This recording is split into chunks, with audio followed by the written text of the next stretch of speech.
اللهم صل على سيدنا ومولانا محمد۔ نماز میں یہ قیام، ایک رکوع، دو سجدے کیوں؟ اللہ نے جب حکم دیا تو سجدے کا حکم دیا، قیام کا حکم نہیں دیا، رکوع کا حکم نہیں دیا۔ قیام کا حکم بعد میں آیا، رکوع کا حکم بعد میں آیا، سجدے کا حکم پہلے آیا۔ جیسے ہی سجدے کا حکم آیا تو پورے ملائکہ سجدے میں چلے گئے۔ سب سے پہلے اسرافیل سجدے سے فارغ ہو کر سر اٹھائے تو دیکھا کہ شیطان بغیر سجدے کے رکھا ہے۔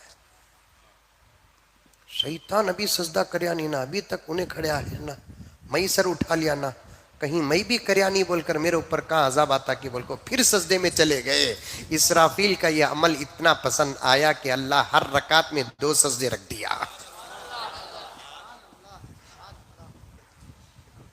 سجدہ کیے سب سے پہلے تمام ملائکہ، لیکن اسرافیل علیہ السلام نے سجدے سے سر اٹھایا، فارغ ہو گئے۔ غرض حضرت اسرافیل سجدے میں گئے تو سر اٹھائے، اٹھا کر دیکھا تو شیطان بغیر سجدے کے کھڑا ہے۔ فوراً سجدے میں چلے گئے یہ سوچ کر کے کہیں وہ سجدہ تو انہیں نہیں کیا، میں بھی سجدے سے سر اٹھا لیا، کہیں ایسا نہ ہو جائے کہ اس پر ہونے والا عذاب مجھ پر نازل نہ ہو جائے۔ فوراً سجدے میں چلے گئے۔ 2 مرتبہ اسرافیل کا سجدہ ایسا پسند آیا، اللہ نے حضور کی امت کی ہر رکعت پر 2 سجدے رکھ دیا۔ شیطان کو خدا نے پوچھا، میں نے تجھے میرے ہاتھوں سے پیدا کیا، تو نے میری بات کیوں نہیں مانا، میرا حکم کیوں نہیں مانا، سجدہ کیوں نہیں کیا؟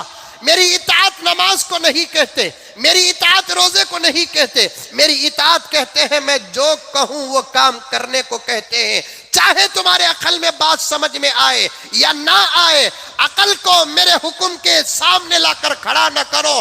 میری حکم بہت بڑا ہے، عقل کو بھی میں نے پیدا کیا، ذہن کو بھی میں نے پیدا کیا۔ تمہاری ذہن، تمہارا عقل جہاں جا کر ختم ہوتا ہے وہاں سے میرا حکم شروع ہوتا ہے۔ اے عزازیل، تو نے سجدہ کیوں نہیں کیا؟ اللہ علام الغیوب عالم الغیب والشہادہ ہونے کے باوجود پوچھتے تو نے سجدہ کیوں نہیں کیا؟ شیطان اس وقت تکبر کا جملہ پیش کرتا ہے، انا خیر من، اے اللہ میں اس سے بہتر ہوں، اس لیے کہ خلقتنی من نار، تو نے مجھے آگ سے پیدا کیا، وخلقتہ من طین، اس کو تو نے مٹی سے پیدا کیا۔ جہاں تک میری عقل کہتی ہے اے اللہ مٹی کا درجے سے زیادہ آگ کا درجہ ہے، اس لیے کہ مٹی کے سامنے، آگ کے سامنے مٹی کی دال نہیں گلتی، مٹی کمزور ہے، آگ طاقتور ہے، اور آپ نے آگ سے بنی ہوئی مخلوق کو مٹی سے بنی ہوئی مخلوق کے سامنے سجدہ کرنے کا حکم دے رہے ہیں،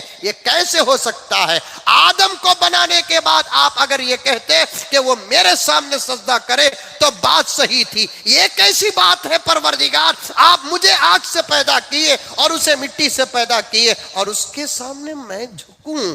یہ جملہ اللہ کو اتنا ناراض کر دیا، اللہ نے فوراً کہہ دیا کہ فَخْرُجْ إِنَّكَ رَجِيمٌ، تو نکل جا، میرے دربار اور میرے قربت کے تو لائق نہیں۔